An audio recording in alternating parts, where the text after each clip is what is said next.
নমস্কার সবাইকে, শুভ রথযাত্রার শুভেচ্ছা ও ভালোবাসা জানিয়ে আজকে ছোট একটু ব্লগ শুরু করছি।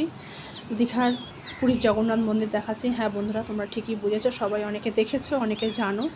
তো আমিও গেছিলাম কিছুদিন আগে। তো এই ভিডিওটা করা, তখনকার এই ভিডিওটা করা। তো আজকে ভাবলাম ভিডিওটা তোমাদেরকে দেখাই। মন্দিরের ভিতরে আমরা ঢুকছি। প্রথমে 6 নম্বর গেটে গেছিলাম, তো ওখানে কিছু সমস্যার জন্য, প্রবলেমের জন্য ওখান থেকে প্রবেশ করতে দিচ্ছিল না। তো আমরা পরে মেন গেটে আমাদের পাঠিয়ে দেয়, তারপর মেন গেটে প্রবেশ করি।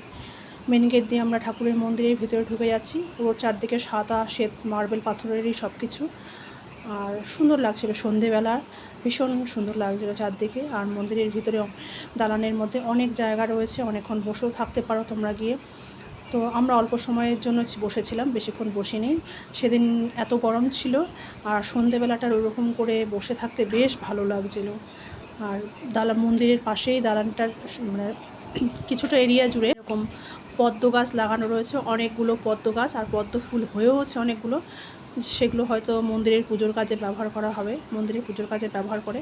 খুব সুন্দর লেগেছিলো। তো এখানে অনেক ফটো শ্যুট করেছি আমরা মন্দিরের পূজার ওখানের ভিতরে। মন্দিরে ঢুকে মেন জগন্নাথকে দেখতে দিচ্ছিল না, তখন স্নান যাত্রা চলছিল বলে ওই গেটটা বন্ধ রেখেছিল।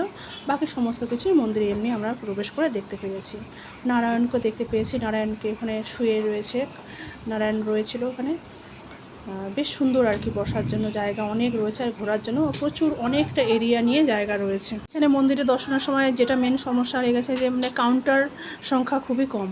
শুধু মোবাইল বা অন্যান্য পার্স বা যাবতীয় জিনিসের জন্য কাউন্টারের ব্যবস্থা করেছে। বাকি যে জুতো রাখবো কোথায়, সেই সমস্ত ভীষণ সমস্যা। ভালো কোনো জুতো থাকলে তো সেটা নির্ঘাত হারিয়ে যাওয়ার চান্স রয়েছে। সেটা একটা মন্দিরে ঢোকার আগে একটা টেনশন নিয়ে ঢুকতে হচ্ছে, জুতো কোথায় রাখবো। এটা একটা বিশাল সমস্যা ছিল।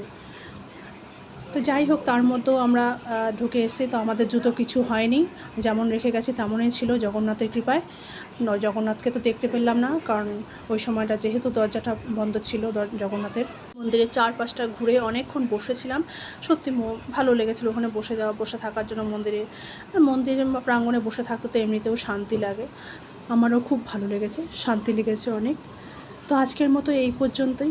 জগন্নাথ সকলের মঙ্গল করুক, এই প্রার্থনা রাখি। জয় জগন্নাথ।